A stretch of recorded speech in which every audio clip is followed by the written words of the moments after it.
வணக்கம். டன் தமிழொலியின் இரவு நேர பிரதான செய்தி அறிக்கை. செய்திகளுக்காக இணைந்திருக்கும் நான் கிருசாயினி உருத்திரராசன். முதலில் தலைப்புச் செய்திகள். ஸ்ரீலங்கா சுதந்திர கட்சியின் தலைமை பதவியிலிருந்து விலகுவதாக முன்னாள் ஜனாதிபதி மைத்ரிபால சிறிசேன அறிவிப்பு. விஜயதாச ராஜபக்ஷ புதிய தலைவராக ஏகமனதாக தெரிவு. முன்னாள் ஜனாதிபதி மைத்ரிபால சிறிசேன தலைமையில் கூடிய கூட்டம் சட்டவிரோதமானது என ராஜாங்க அமைச்சர் லசந்த அழகியவண்ண குற்றச்சாட்டு. அரச ஊழியர்களின் சம்பளத்தை அதிகரிக்க நடவடிக்கை எடுக்கப்படும் என ஜனாதிபதி ரணில் விக்ரமசிங்கே உறுதி. முள்ளிவாய்க்காலில் உயிரிழந்த உறவுகளுக்கான பிதிர்க்கடன் செய்கின்ற நிகழ்வு மே 18 காலை இடம்பெற உள்ளதாக அதன் ஏற்பாட்டுக் குழுவினர் அறிவிப்பு. அம்பாறை கல்முனை வடக்கு பிரதேச செயலக விவகாரம் தொடர்பில் இடம்பெற்று வரும் தொடர் போராட்டம் 49வது நாளாகவும் தொடர்வு. லங்காவே நித்யானுகூல வீசா නැතුව டயனா கமகே பிரித்தானிய குடியுரிமை கொண்டவராவார். அவர் இலங்கை பிரஜை என தொடர்ச்சியாக ஏமாற்றி வந்துள்ளார். எமது கட்சி யாப்பின் பிரகாரம் அவர் உறுப்பினராக சத்திய பிரமாணம் செய்யும் போது இலங்கை பிரஜை என்றே உறுதியளித்துள்ளார். அத்துடன் ஐக்கிய தேசிய கட்சியின் அமைப்பாளராகவும் செயற்பட்டுள்ளார். பிரித்தானிய பிரஜையொருவர் விசா இல்லாமல் இலங்கையில் வசித்தமைக்காக அவரை கைது செய்ய முடியும். குடிவரவு குடியகழ்வு சட்டத்தை மீறும் ஏனையோருக்கு சட்டம் நடைமுறைப்படுத்தப்படுவது போன்று மெரிகானையில் தடுத்து வைத்து நாடு கடத்தப்பட வேண்டும். விசா இல்லாமல் நாட்டில் வசித்ததால் அவரை கைது செய்ய போலீசாரால் முடியும். எனினும் அடுத்த கட்ட நடவடிக்கை தொடர்பாக சட்டமா அதிபரின் ஆலோசனை பெறப்பட்டுள்ளது. மன்னாரම වවුනියා වාසනේ සංවිධානය කළත් හිටියා.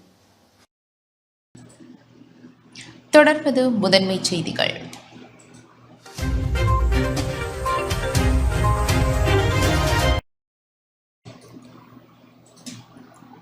சுதந்திர கட்சியின் தலைமை பதவியிலிருந்து விலகுவதாக முன்னாள் ஜனாதிபதி மைத்ரிபால சிறிசேன அறிவித்துள்ளார். நீதிமன்ற தடையுத்தரவு காரணமாக கட்சியின் செயற்பாடுகளை தொடர்ச்சியாக முன்னெடுத்து செல்ல முடியாமை காரணமாக ஸ்ரீலங்கா சுதந்திர கட்சியின் தலைமை பதவியிலிருந்து விலகுவதாக முன்னாள் ஜனாதிபதி மைத்ரிபால சிறிசேன அறிவித்துள்ளார். ஸ்ரீ ஜெயவர்தனபுர கோட்டையில் உள்ள தனியார் விருந்தகம் ஒன்றில் இன்று இடம்பெற்ற கட்சியின் நிறைவேற்றுக்குழு கூட்டத்தின் பின்னர் ஊடகங்களுக்கு கருத்து வெளியிடும் போதே அவர் இந்த விடயத்தை தெரிவித்தார். ஸ்ரீலங்கா சுதந்திர கட்சியின் அரசியல் குழுவின் வேண்டுகோளின் பிரகாரம் நிறைவேற்றுக்குழு இன்று உத்தியோகபூர்வமாக கூடப்பட்டது.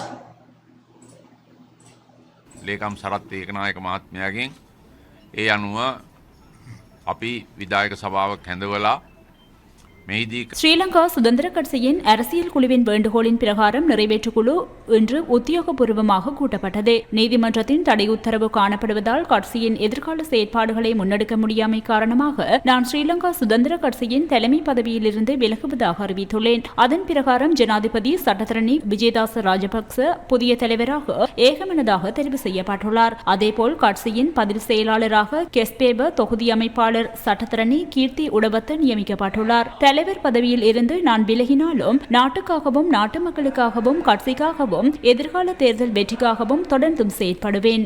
අපේ ජනාධිපති නීතිඥ ආචාර්ය විජේදාස රාජපක්ෂ මැතිතුමා සභාව විසින් පත් කරගත්තා. ඒ නිසා මම විජේදාස රාජපක්ෂ මැතිතුමාට සුභපතනවා. එතුමාට ප්‍රධාන වශයෙන්ම පක්ෂයේ නම සභාපතිවරයා වශයෙන් ඉදිරි දේශපාලන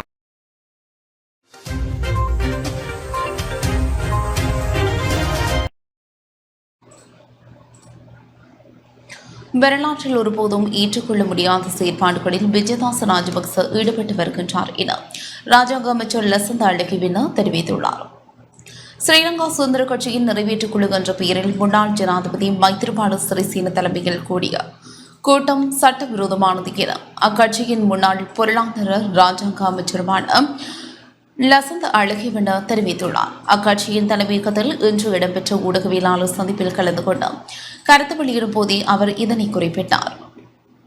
එවගේම මේ අවස්ථාවට සහභාගී වී සිටින හිතවත් මාධ්‍යවේදී ඔබ மைத்திரிபால சிறிசேன ஒவ்வொரு நேரத்துக்கு ஒரு விதமான கருத்துக்களை வெளியிட்டு வருபவர் என்பதை இந்த நாட்டு மக்கள் நன்றாக அறிவார்கள். அவரது அணியினால் தனியார் விடுதியொன்றில் இன்று நடத்தப்பட்ட கூட்டம் சட்டவிரோதமானது. நாம் எமது தலைமையகத்திலிருந்து ஊடகவியலாளர் சந்திப்பை நடத்தி கொண்டிருக்கின்றோம். நாட்டின் நீதி அமைச்சர் என்ற வகையில் வரலாற்றில் ஒருபோதும் இல்லாத அளவுக்கு ஏற்றுக்கொள்ள முடியாத செயற்பாடுகளில் விஜயதாச ராஜபக்ச ஈடுபட்டு வருகின்றார். இதனை நாம் வன்மையாக கண்டிக்கின்றோம். ஸ்ரீலங்கா சுதந்திர கட்சி மோசமான நிலைமையை அடைந்ததையிட்டு நாம் கவலை அடைகின்றோம். இந்த கட்சி சரியான பாதையில் பயணிப்பதற்காக இயலுமான நடவடிக்கைகளை வெகு விரைவில் முன்னெடுக்க உள்ளோம். පක්ෂයේ තනතුරු පිළිබඳව යම් කරුණ.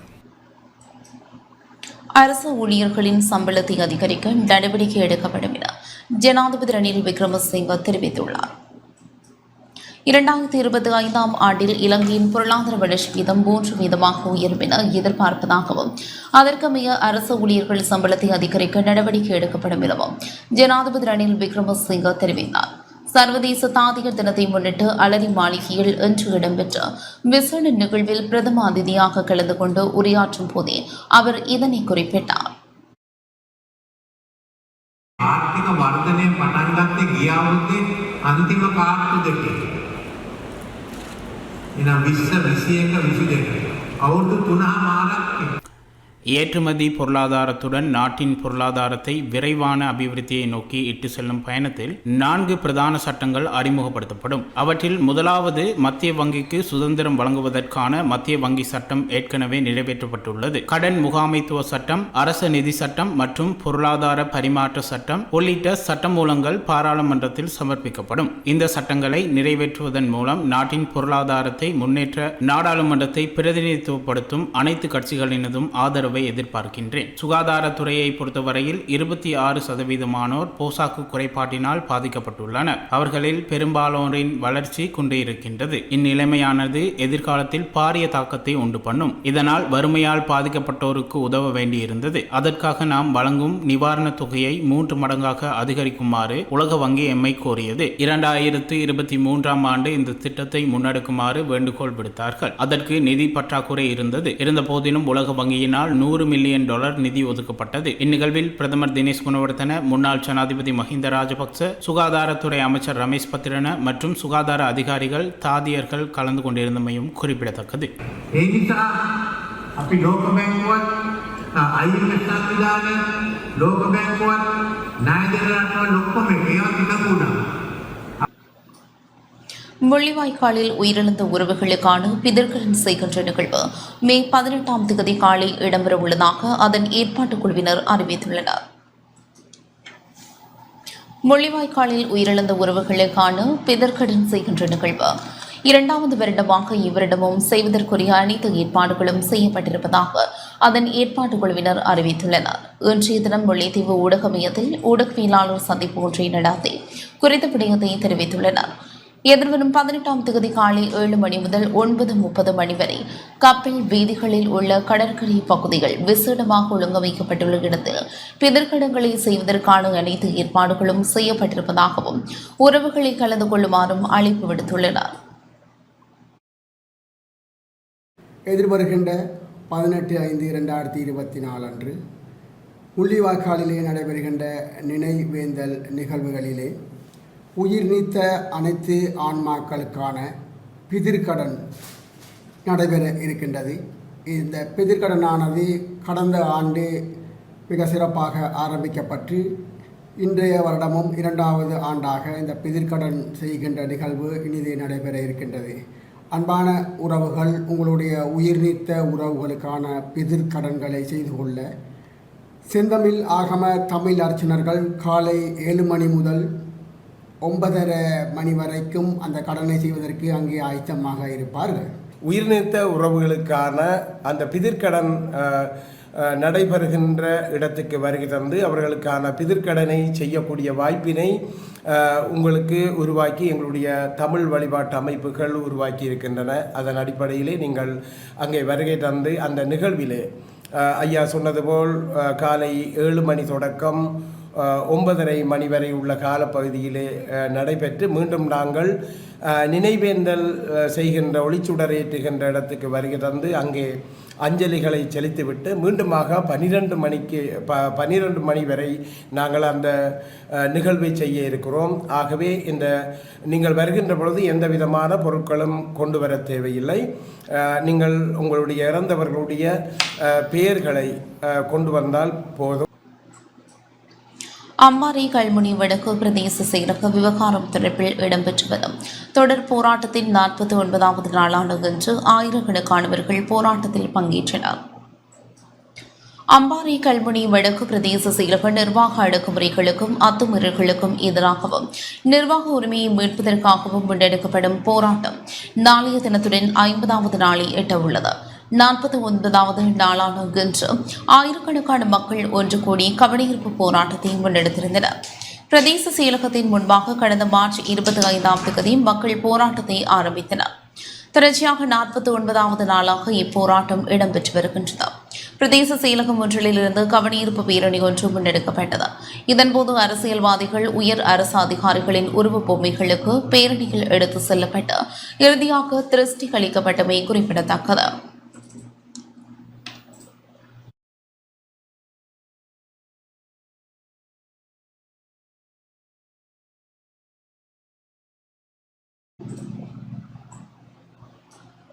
முன்னாள் நாடாளுமன்ற உறுப்பினர் டானா கமக்கி நாடு கடத்தப்பட வேண்டும் என ஐக்கிய மக்கள் சக்தி கோரிக்கை விடுத்துள்ளது.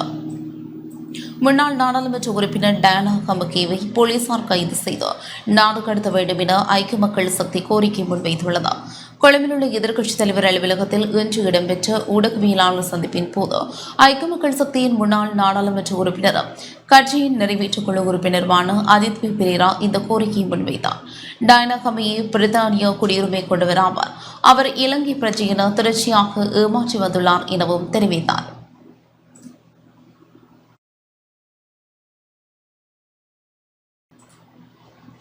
அரசு நிறுவனங்களை நட்டத்தில் இயக்கும் அமைச்சர்களை பதவி நீக்குமாறு பேராசிரியர் சந்திமா விஜயகுணரட்ன வேண்டுகோள் விடுத்துள்ளார். அரசு நிறுவனங்களை நட்டத்தில் இயக்கும் அமைச்சர்களை ஜனாதிபதி ரணில் விக்ரமசிங்க பதவி நீக்க வேண்டும் என பேராசிரியர் சந்திமா விஜயகுணரட்ன வேண்டுகோள் விடுத்துள்ளார். இலங்கை மனிதாபிமான கட்சியின் தலைமையகத்தில் இன்று இடம்பெற்ற ஊடகவியலாளர் சந்திப்பில் கலந்து கொண்டு கருத்து வெளியிடும் போதே அவர் இந்த வேண்டுகோளை முன்வைத்தார்.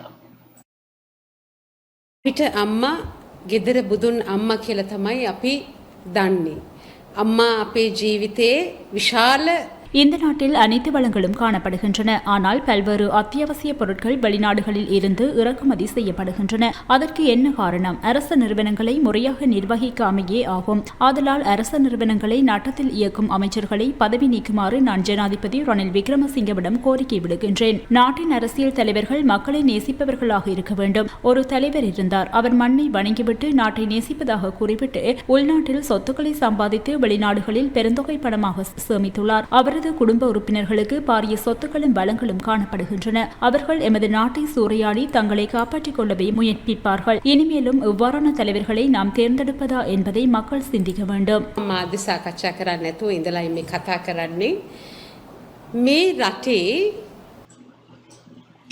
மன்னார் திருக்கீதீஸ்வர ஆலய வருடாந்த மகோற்சவ பெருவிழாவுக்கான கொடிச்சீலை இன்று யாழிலிருந்து கேதீச்சுரத்திற்கு எடுத்து செல்லப்பட்டது. வரலாற்று சிறப்புமிக்க மன்னார் திருக்கீதீஸ்வர ஆலயத்தின் வருடாந்த பெருந்திருவிழா நாளை கொடியேற்றத்துடன் ஆரம்பமாக உள்ளது. இந்த நிலையில் திருக்கீதீஸ்வர ஆலய வருடாந்த மகோற்சவ பெருவிழாவுக்கான கொடிச்சீலை இன்று யாழிலிருந்து திருக்கீதீஸ்வர ஆலயத்திற்கு எடுத்து செல்லப்பட்டது. கொடிச்சீலை உபயகாரரான திருநெல்வேலி கெனடி வீதியில் உள்ள சண்முகநாதன் கபிலன் வீட்டிலிருந்து கொடிச்சீலை எடுத்து செல்லப்பட்டு திருநெல்வேலி வெள்ளிப்பிள்ளையார் ஆலயத்தில் வைக்கப்பட்டு அங்கு விசேட பூஜை வழிபாடுகள் இடம்பெற்றன. அதனைத் தொடர்ந்து திருக்கீதீஸ்வர ஆலயத்திற்கு கொடிச்சீலை எடுத்து செல்லப்பட்டது. 1982ஆம் ஆண்டிற்கு முன்னர் யாழ்ப்பாணத்திலிருந்து திருக்கீதீஸ்வரத்திற்கு கொடிச்சீலை வழங்கப்பட்டு வந்த நிலையில் யுத்த காலத்தில் அந்த முறை கைவிடப்பட்டிருந்தது. இந்த நிலையில் 40 வருடங்களுக்கு பின்னர் கடந்த வருடம் முதல் மீண்டும் யாழிலிருந்து திருக்கீதீஸ்வர ஆலயத்திற்கு பாரம்பரிய முறைப்படி கொடிச்சீலை வழங்கி வைக்கப்பட்டு வருகின்றமை குறிப்பிடத்தக்கது.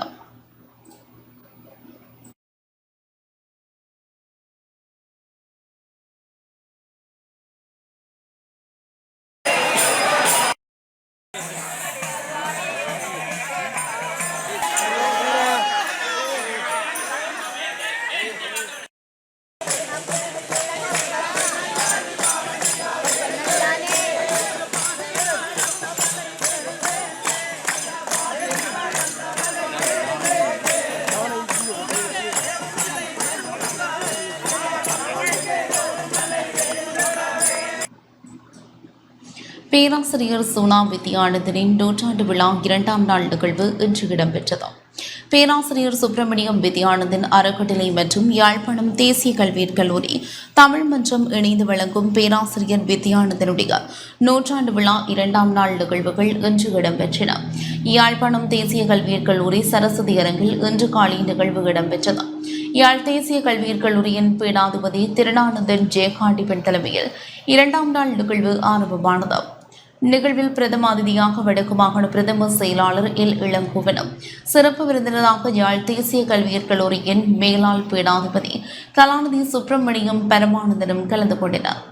வித்யானந்தனின் பிள்ளைகள் யாழ் தேசிய கல்வியற் கல்லூரியின் விரிவுரையாளர் கானா ரட்னீஸ்வரன், சிரேஷ்ட விரிவுரையாளர் பாவண்ணா தனபாலன், யாழ் பல்கலைக்கழகத்தின் உதவி நூலகர் கலாநிதி மைதிலி விசாகரூபன், தேசிய கல்வியற் கல்லூரியின் மாணவர்கள் என பலரும் நிகழ்வில் கலந்து கொண்டனர். எங்களுடைய புலம்பெயர் தேசத்தில் உள்ளவர்கள் எங்களுக்கு ஒரு சொத்தாக நல்லதாக நாங்கள் பயன்படுத்தி கொள்வதற்கு புலத்தில் உள்ளவர்கள் சிந்திக்க வேண்டும், புலத்தில் உள்ள தலைமைகள் சிந்திக்க வேண்டும். இனத்தின் பண்பாடு இலட்சியங்கள் ஆகியவற்றின் தீமமாக விளங்கும் அதே வேளையில் இனவாதத்தின் வழியாக வரக்கூடிய ஒதுங்கு நிலை மனக்கோட்டத்திற்கு இடமளிக்காமல் இருத்தல் வேண்டும். ஒரு ஆள் 2 பேர் படித்த இந்த தமிழ் சிறப்பு கலையை சேவைக்கால இறுதி கட்டத்தில் மைக்கில் படிப்பிக்கிற அளவுக்கு, ஒலிபெருக்கியை வச்சு பிள்ளைகளுக்கு தமிழ் கற்பிக்கிற அளவுக்கு தமிழ் துறையை வளர்த்து விட்டு சென்றவர். என்னுடைய கல்விப்புலம் என்பது ஒரு மைதானமாக மாறி இருக்கிறது.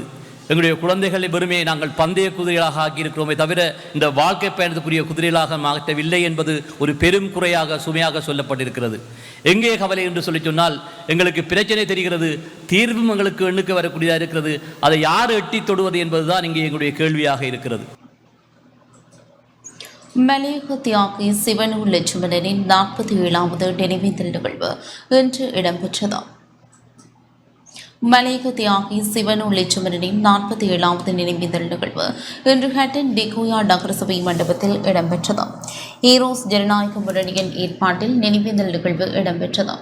இதன்போது தியாகி சிவனூர் லட்சுமணனின் உருவப்படத்திற்கு ஈகை சுடர் ஏற்றி மலரஞ்சலி செலுத்தப்பட்டது. இந்த நிகழ்வில் முன்னாள் பிரதி அமைச்சர் வி.அண்ணா புத்திர சிகாமணி, இலக்கியவாதியும் முன்னாள் மத்திய மாகாண சபை உறுப்பினருமான போதா சிவலிங்கம், இலக்கியவாதியும் சமூக செயற்பாட்டாளருமான பொன் பிரபாகரன், இலக்கியவாதியும் சட்டத்திறனியுமான ஏ செல்வராஜ் மற்றும் அதிபர்கள், ஆசிரியர்கள், மாணவர்கள் என பலரும் கலந்து கொண்டனர்.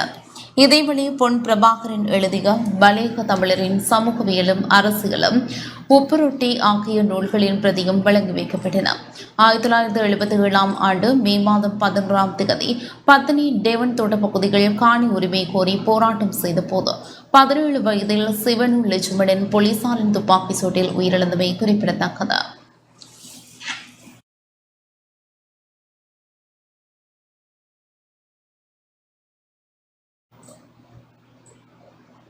விளம்பரங்களை தொடர்ந்து செய்திகள் தொடர்கின்றன. பசுவதைக்கு எதிராக யாழில் இன்று போராட்டம் முன்னெடுக்கப்பட்டது. பசுவதை தடை சட்டத்தை நிறைவேற்ற வலியுறுத்தி யாழ்ப்பாணம் நெல்லை ஆதீனம் முன்பாக இன்று காலை போராட்டம் ஒன்று முன்னெடுக்கப்பட்டது.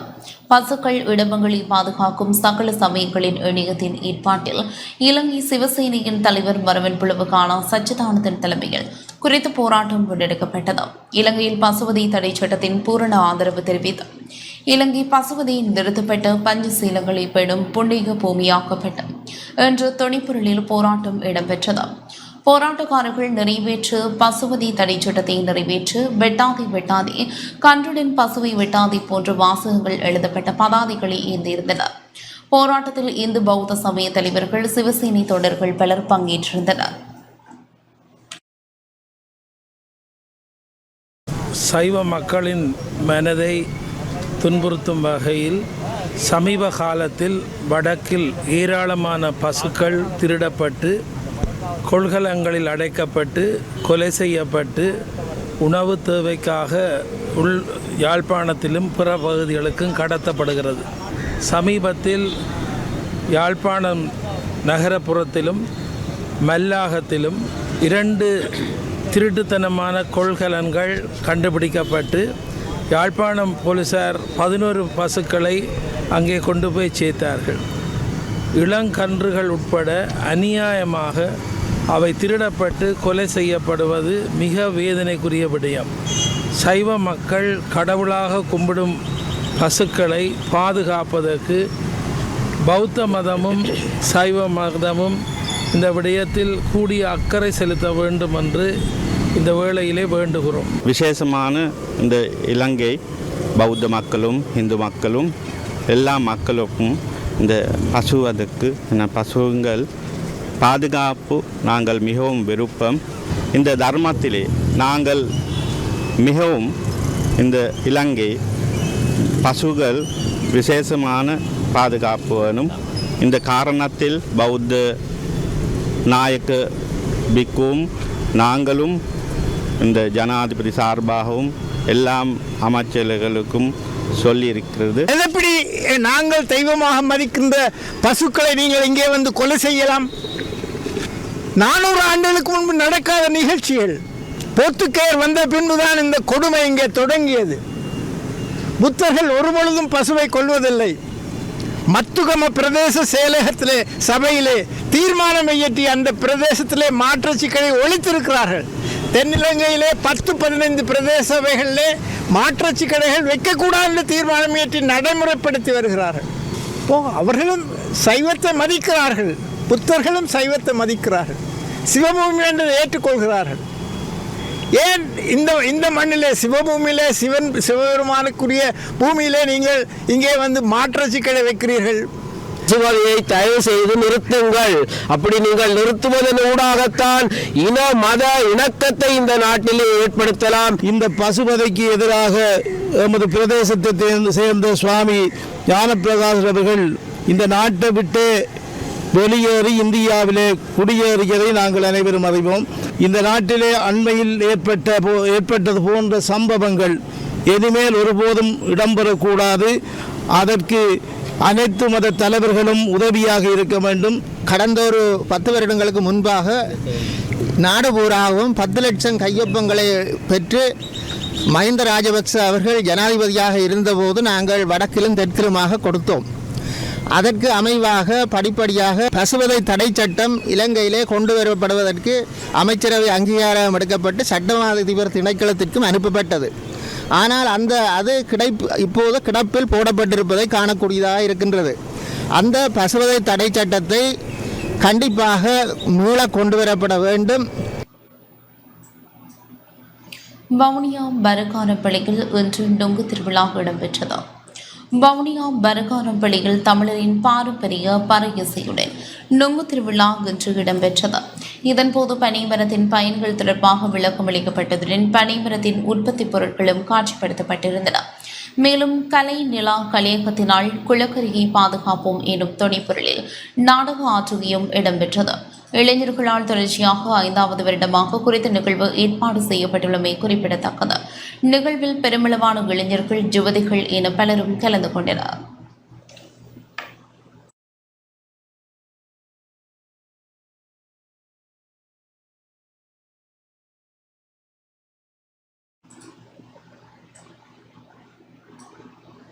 மட்டக்களப்பு பொன்னைச்சோலை கோப்ரா விளையாட்டுக் கழகம் மற்றும் பொன்னைச்சோலை கிராம சேவகர் பிரிவு பொதுமக்கள் இணைந்து நடாத்திய சித்திரை விளையாட்டுப் போட்டியும் கௌரவிப்பு நிகழ்வும் சிறப்பாக இடம்பெற்றது. மட்டக்களப்பு பொன்னைச்சோலை கோப்ரா விளையாட்டுக் கழக உறுப்பினர்கள் பொன்னைச்சோலை கிராம பொதுமக்கள் ஒன்றிணைந்து நடாத்திய சித்திரை விளையாட்டுப் போட்டியும் கௌரவிப்பு நிகழ்வும் இன்று கோப்ரா விளையாட்டுக் கழக மைதானத்தில் இடம்பெற்றது. கிராம மக்களின் ஒன்றிணைப்பை மேம்படுத்தும் செயற்பாட்டில் ஒன்றாக சித்திரை புத்தாண்டை சிறப்பிக்கும் வகையில் பாரம்பரிய கலை கலாச்சார விளையாட்டு நிகழ்வுகள் இடம்பெற்றன.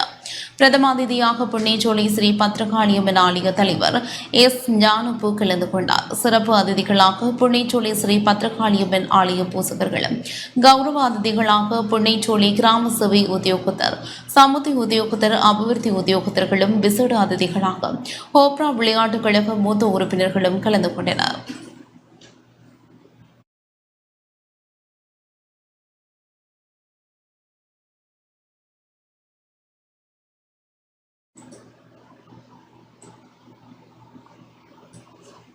ஐக்கிய மக்கள் சக்தியின் மட்டக்களப்பு தொகுதிக்கான நிர்வாகத்தினருக்குரிய நியமன கடிதங்கள் வழங்கப்பட்டன.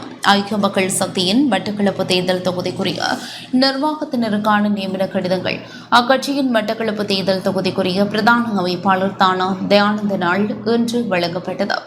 கிளாங்குளத்தில் அமைந்துள்ள தலைமை காரியாலயத்தில் வைத்தே இந்த நியமனங்கள் வழங்கப்பட்டன. ஐக்கிய மக்கள் சக்தியின் மட்டக்களப்பு தேர்தல் தொகுதிக்கான இளைஞர் அணி தலைவர், முகாமையாளர், பிரதான அமைப்பாளரின் செயலாளர், ஊடக இணைப்பாளர், நிர்வாக செயலாளர் உள்ளிட்ட பதவிகளுக்கு ஐக்கிய மக்கள் சக்தி கட்சியின் பொதுச் செயலாளர் ரஞ்சித் மத்துவ பண்டாரவின் கையொப்பமிடப்பட்ட நியமன கடிதங்கள் வழங்கப்பட்டன.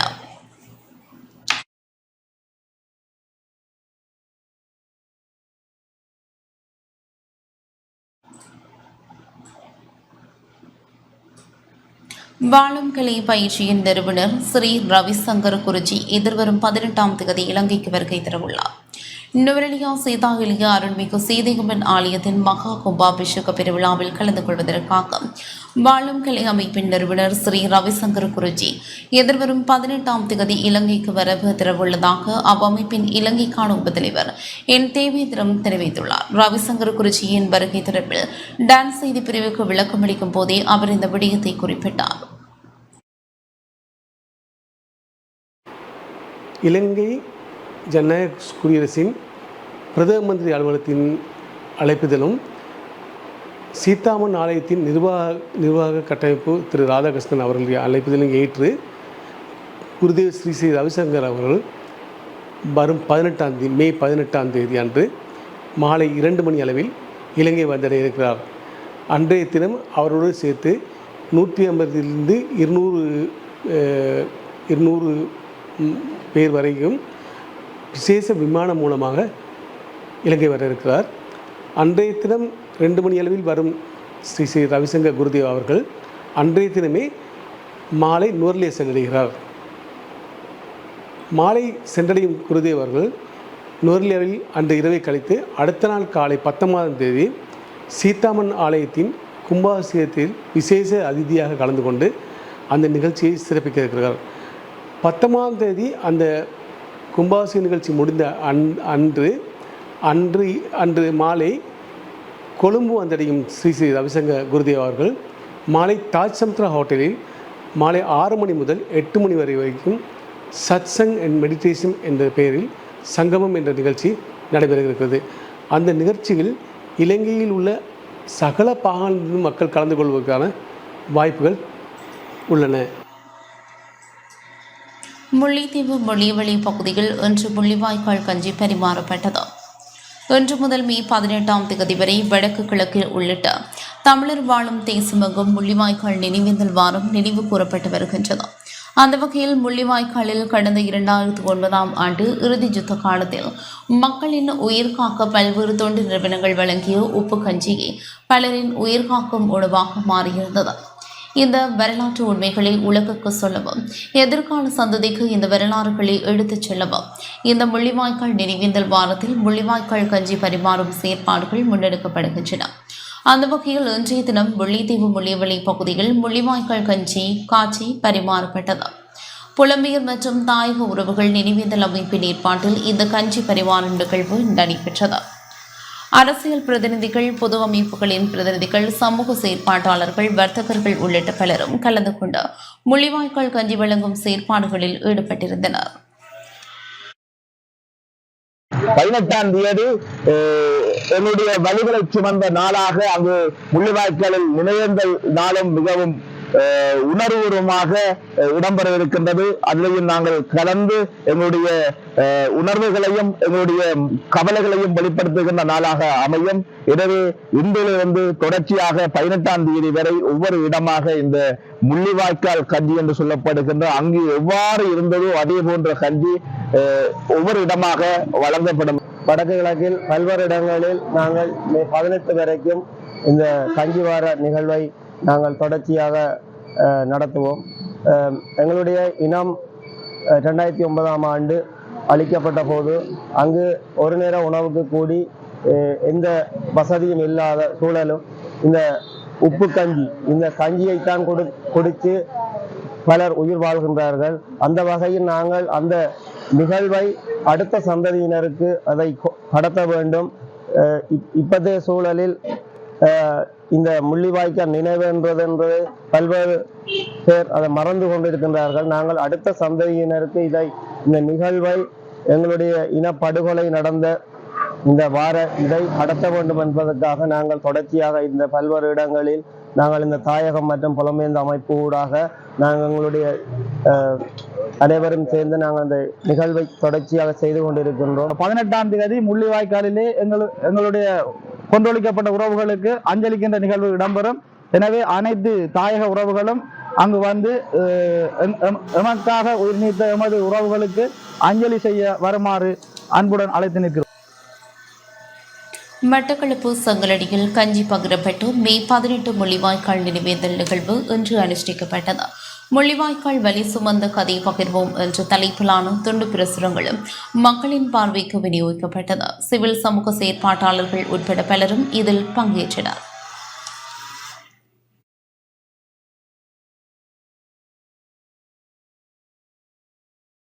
இன்றைய நாளிலே முள்ளிவாய்க்கால் தமிழின அழிப்பு வாரத்தை நாங்கள் நினைவு கூறுகிறோம்.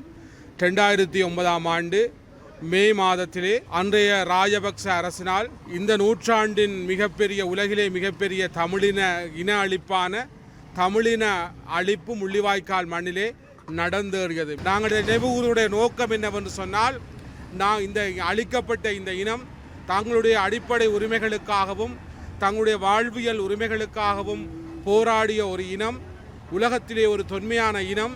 ஆனால் அழிக்கப்பட்ட இனத்திலே இருந்து மீதமுள்ளவர்களாக மீண்டெழுந்தவர்களாக நாங்கள் உரிமை கேட்கிறோம். எங்களுடைய உரிமைகளையும் விடுதலை உணர்வையும் நாங்கள் அடுத்த சந்ததிக்கு கடத்துகிறோம். வவுனியாவில் போராளிகள் நலன்புரி சங்கத்தினரால் முள்ளிவாய்க்கால் நினைவு தினம் இன்று அனுஷ்டிக்கப்பட்டது. வவுனியா தனியார் விருந்தினர் விடுதிகள் இன்று காலை குறித்த நிகழ்வு இடம்பெற்றது. நிகழ்வில் இறுதி யுத்தத்தில் உயிரிழந்த அனைவருக்கும் பொதுச்சுடர் ஏற்றப்பட்டு அகவணக்கம் செலுத்தப்பட்டதுடன் நினைவு தூபிக்கு மலரஞ்சலியும் செலுத்தப்பட்டது. அத்துடன் முன்னாள் போராளிகளின் குடும்ப உறுப்பினர்களுக்கு உதவி திட்டங்களும் வழங்கி வைக்கப்பட்டன. நிகழ்வில் முன்னாள் நாடாளுமன்ற உறுப்பினர் சிவசக்தி ஆனந்தன் மற்றும் போராளி குடும்ப பொதுமக்கள், பொது அமைப்புகள் என பலரும் கலந்து கொண்டனர்.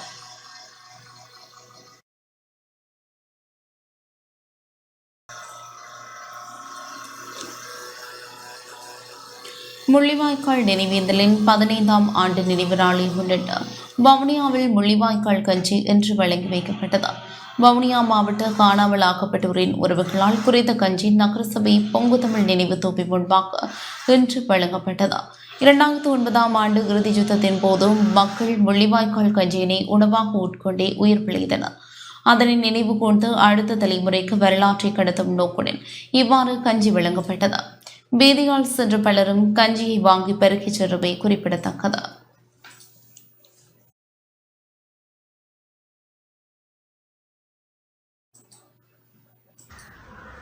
இலங்கை தமிழரசு கட்சியின் பருத்தித்துறை தொகுதியினரின் ஏற்பாட்டில் யாழ்ப்பாணம் வடமராட்சி வல்வெட்டு வன்னிச்சை அம்மன் ஆலயத்தில் சிறப்பு ஆத்ம சாந்தி பிரார்த்தனைகள் நடத்தப்பட்டன.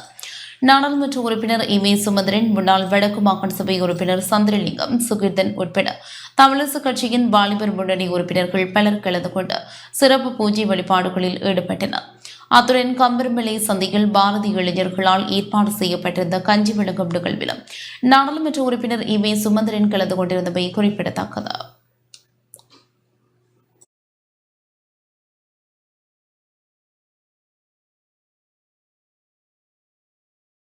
இலங்கையிலே நடந்த இந்த கொடூரமான சர்வதேச குற்றங்களுக்கு சரியான நீதி செய்யப்பட வேண்டுமாக இருந்தால் அது ஒரு சுயாதீன விசாரணை மூலமாக உண்மை கண்டறியப்பட்டு செய்யப்பட வேண்டும் என்று நாங்கள் வலியுறுத்தி இருக்கிறோம்.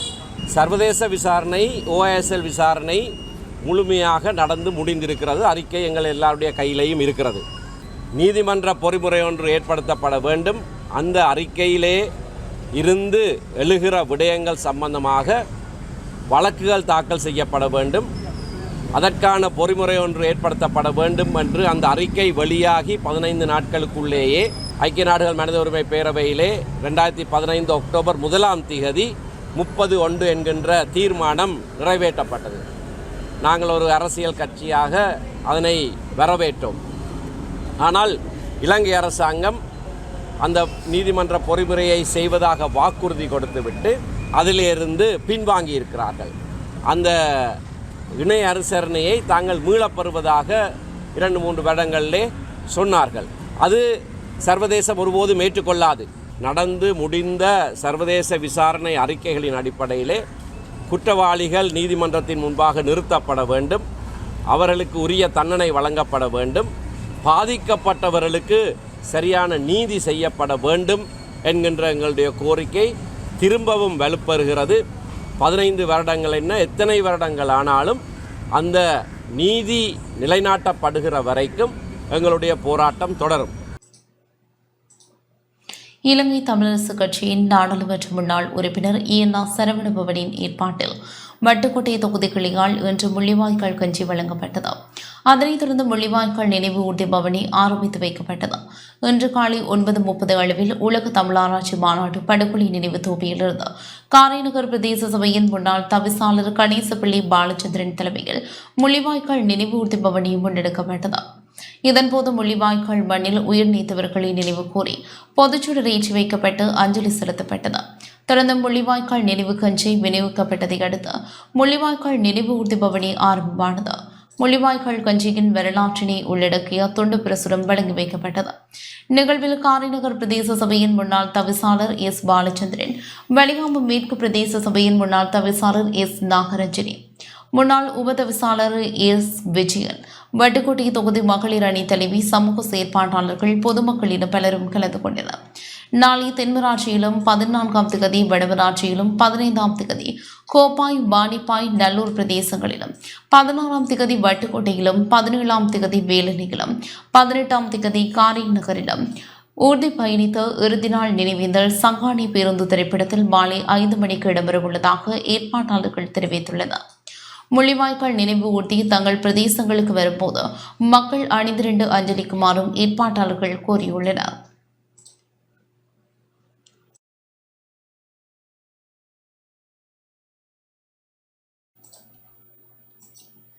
முள்ளிவாய்க்கால் நினைவேந்தல் வாரத்தை முன்னிட்டு வடமராட்சி நெல்லியடி பகுதிகள் இன்று முள்ளிவாய்க்கால் கஞ்சி வழங்கப்பட்டது.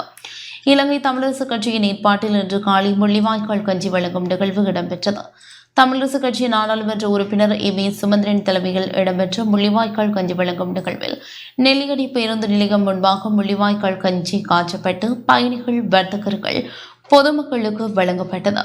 நிகழ்வில் இலங்கை தமிழரசு கட்சியின் முன்னாள் மாகாண சபை உறுப்பினர் சந்திரலிங்கம் சுகீர்தன், தமிழரசு கட்சி பருத்தித்துறை தொகுதி நிர்வாகிகளான எஸ். பிரசாத், எஸ். தயாபரன் உட்பட தமிழரசு கட்சி உறுப்பினர்கள் கலந்து கொண்டனர்.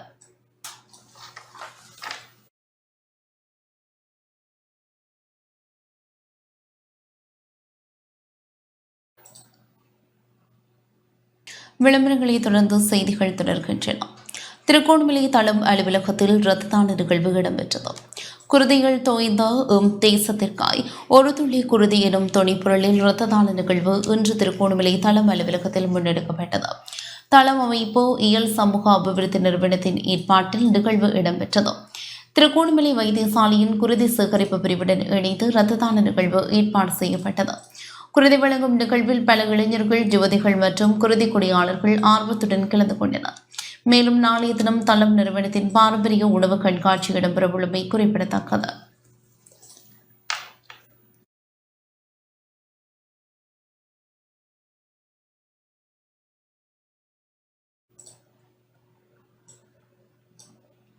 மட்டக்களப்பு புகையிரத நிலைய வீதிகள் கார் ஒன்றிலிருந்து ஒரு தொகை போதை மாத்திரைகள் மீட்கப்பட்டுள்ளன.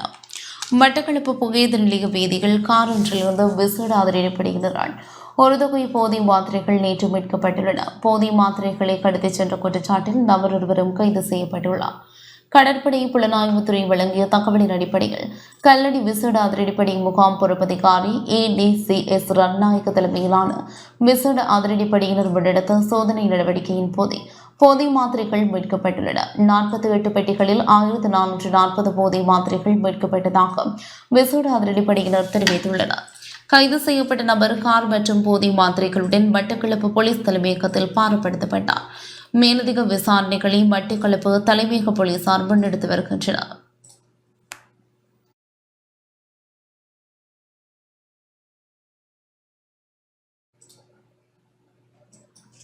மட்டக்களப்பு வாக்கரையில் சட்டவிரோத கசிப்பு உற்பத்தி நடவடிக்கையில் ஈடுபட்ட மூவர் வாக்கரை போலீசாரால் கைது செய்யப்பட்டனர்.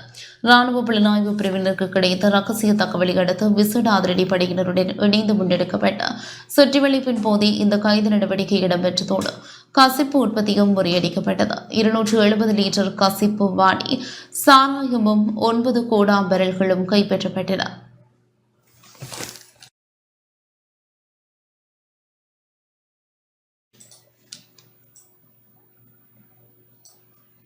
கிளிநொச்சியில் 20 பகுதிகளில் முன்னெடுக்கப்பட்ட சோதனையில் 1 கிலோ 760 கிராம் கஞ்சா மீட்கப்பட்டுள்ளதுடன் 2 கைது செய்யப்பட்டுள்ளனர்.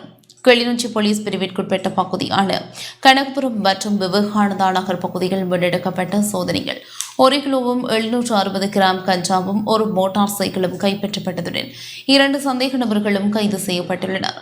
போலீஸ் விசேட அதிரடிப்படையினருக்கு கிடைத்த தகவலுக்கு அமைய மோட்டார் சைக்கிள் ஒன்றை வழிமறைத்து சோதனைக்குட்படுத்த முற்பட்ட வேளையில் மோட்டார் சைக்கிளையும் 1 கிலோ 500 கிராம் கஞ்சாவையும் விட்டு சந்தேக நபர் தப்பிச் சென்றுள்ளார். இதேவேளை கிளிநொச்சி போலீஸ் மது ஒழிப்பு பிரிவுக்கு கிடைக்கப்பெற்ற ரகசிய தகவலை அடுத்து வீதியால் சென்று கொண்டிருந்த 2 பேரை சோதனைக்குட்படுத்திய போது அவர்களிடமிருந்து 260 கிராம் கஞ்சா மீட்கப்பட்டதுடன் 2 சந்தேக நபர்களும் கைது செய்யப்பட்டனர்.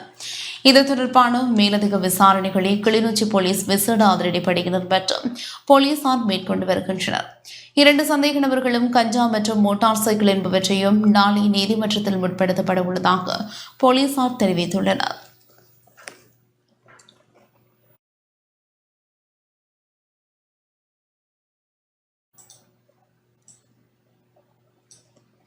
வெளிநாட்டுக்கு அனுப்புவதாக கூறி மோசடியில் ஈடுபட்ட நபர் யாழ்ப்பாணத்தில் கைது செய்யப்பட்டுள்ளார். வெளிநாட்டுக்கு அனுப்புவதாக கூறி மோசடியில் ஈடுபட்ட ஸ்ரீலங்கா பொதுஜன பெரமுனவின் அமைப்பாளர் ஒருவர் யாழ்ப்பாணத்தில் இன்றைய தினம் கைது செய்யப்பட்டுள்ளார். 9,50,000 ரூபாய் மோசடியில் ஈடுபட்டதாக தெரிவித்த பொதுஜன பெரமுனவின் தீவக அமைப்பாளர் யாழ்ப்பாண பிராந்திய குற்றத்தடுப்பு போலீசாரால் கைது செய்யப்பட்டார். குறித்த நபரிடம் யாழ்ப்பாண பிராந்திய குற்றத்தடுப்பு பிரிவு போலீசார் விசாரணைகளை முன்னெடுத்துள்ளனர்.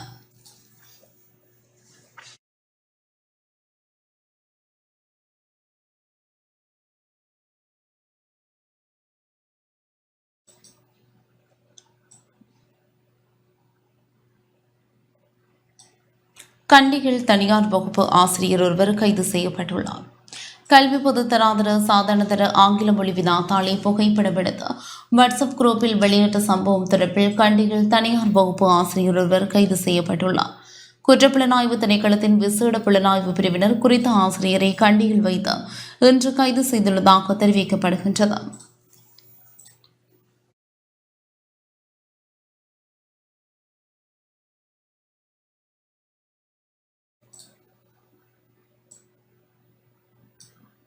சட்டவிரோதமாக கடத்தப்பட்ட சுமார் 30 லட்சம் ரூபாய் பெறுமதியான பாலைமர குற்றிகள் சாவகச்சேரி போலீசாரால் மடக்கி பிடிக்கப்பட்டது. அமைதியின்றி சட்டவிரோதமாக டிப்பர் வாகனத்தில் கடத்தப்பட்ட சுமார் 30 லட்சம் ரூபாய் பெறுமதியான பாலைமர குற்றிகள் சாவகச்சேரி போலீஸ் நிலைய போக்குவரத்து போலீஸ் உத்தியோகத்தர்களால் மடக்கி பிடிக்கப்பட்டது. இன்று அதிகாலை யாழ்ப்பாணம் புத்தூர் வீதியூடாக மணலுக்குள் மறைத்து கடத்தப்பட்ட சுமார் 150 மரக்குற்றிகளை சாவகச்சேரி போலீஸ் பிரிவிற்குட்பட்ட கனகம் புளியரி சந்தி பகுதிகள் வைத்து போலீசாரால் மீட்கப்பட்டது. கடமையில் இருந்த போலீசாருக்கு மடக்கடத்தல்காரர்கள் 1 லட்சம் ரூபாய் லஞ்சம் வழங்கிய போதிலும் போலீசார் அதனை வாங்க மறுத்த நிலையில் கடத்தல்காரர்கள் டிப்பர் வாகனத்தையும் மரங்களையும் கைவிட்டு தப்பிச் சென்றுள்ளதாக தெரிவிக்கப்படுகின்றது. இது தொடர்பான மேலதிக விசாரணைகளை சாவகச்சேரி போலீசார் முன்னெடுத்து வருவதுடன் தப்பியோடிய சந்தேக நபர்களை கைது செய்வதற்கான நடவடிக்கைகளையும் முன்னெடுத்து வருகின்றனர்.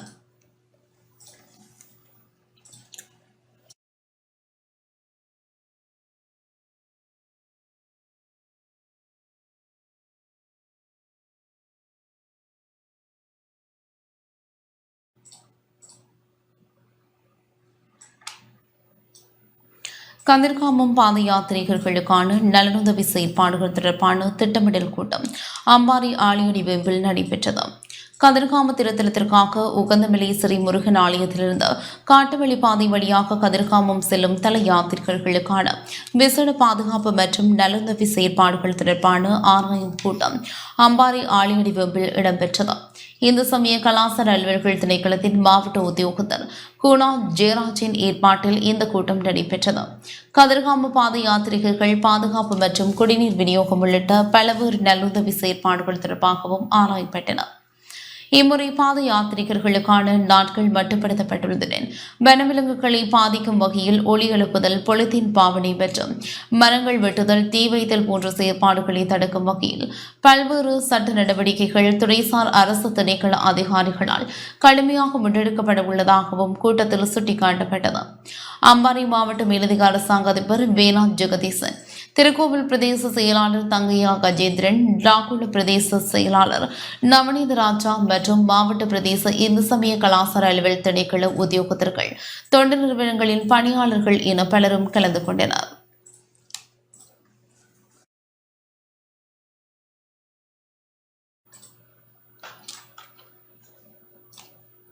இத்துடன் இந்த செய்தி அறிக்கை நிறைவு பெற்றது. தொடர்ந்தும் எமது நிகழ்ச்சிகளோடு இணைந்திருங்கள். வணக்கம்.